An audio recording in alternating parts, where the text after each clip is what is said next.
How to dye wolf armor in Minecraft. So first, I'm just gonna do the method in Java. The next is Bedrock. So in Java, just get your dye and your wolf armor and open up a crafting table.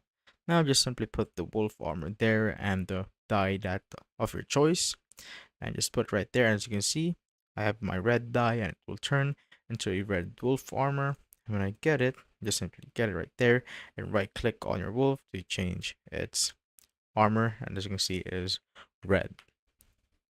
And for bedrock, what we need is a cauldron. So just simply put the cauldron right there and get your water bucket and place it in the cauldron.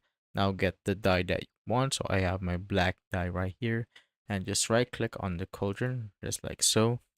And now get your wolf armor and right click on the cauldron again, and it will turn the wolf armor into black. As you can see, when I put it in my wolf right here, as you can see, the wolf armor is dyed black. That's how I basically dye wolf armor in Minecraft.